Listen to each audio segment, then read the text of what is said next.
Welcome to NRPS TV Telugu. ప్రశ్న Ravan MLC అవుతాడంటారా అని చెప్పేసి చర్చలు నడుస్తున్నాయి.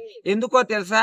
ఈ మధ్యనే పవన్ కళ్యాణ్ గారి పైన, ఇంకా రాధా మనోహర్ దాస్ పైన గాని, దళితుల పైన దాడుల పైన గాని కొన్ని హాట్ కామెంట్స్ చేశాడు.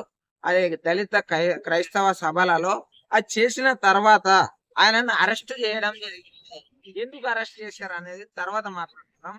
ఒకటి ఏమిటిదంటే, చీన్మార్ Mallanna garu ప్రశ్నించిండ్రు, arrest అయ్యిండ్రు, MLC అయ్యిండ్రు, party పెట్టిండ్రు. ఇప్పుడు ప్రశ్న రావణ్ ప్రశ్నించిండు, అరెస్ట్ అయ్యిండు, బెయిల్ కూడా వచ్చింది.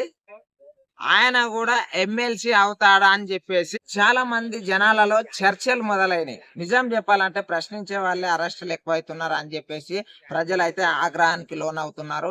ఇంకొకటి ఏంటంటే, ప్రజలు ఓటేసి ఎన్నుకున్న ప్రజా ప్రతినిధులు వాళ్ళు ఇచ్చిన హామీల కన్నా ఎవరైతే క్వశ్చన్ చేసినారో వాళ్ళ మీదే ఫోకస్ చేస్తున్నారా అని చెప్పేసి ప్రజలు చాలా వ్యతిరేకిస్తున్నారు నాయకులని.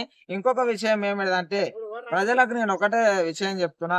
మీ ఊర్లలో ఏదైనా ఇబ్బందులు గాని, ఏదైనా సమస్యలు గాని, మోరీలు గాని, సిసి రోడ్లు గాని, ఏవైనా డెవలప్మెంట్ లేకపోతే ప్రశ్నించే హక్కు ప్రతి ఒక్కరికి, వాక్ స్వాతంత్రం అనేది ప్రతి ఒక్కరికి కల్పించిండు భారత రాజ్యాంగంలో డాక్టర్ బాబాసాహెబ్ అంబేద్కర్ గారు. అర్థమైందా? ప్రతి ఒక్కరు ప్రశ్నించండి.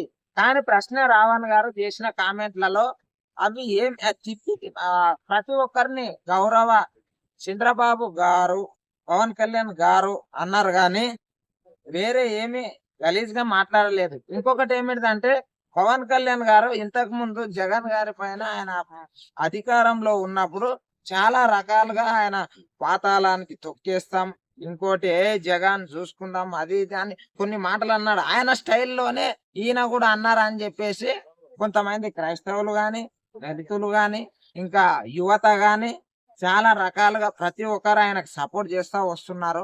ఇంకోటి కోర్టులో కూడా ఆయన చేసిన కామెంట్స్ కి ఇది కేసే కదా అని చెప్పేసి వాళ్ళు బెయిల్ ఇవ్వడం కూడా జరిగింది.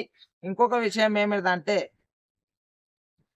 తీన్మార్ మల్లన్న లాగా ఈయన కూడా ఎమ్మెల్సీ అవుతాడంటారా? కామెంట్ చేయండి. ఓకేనా?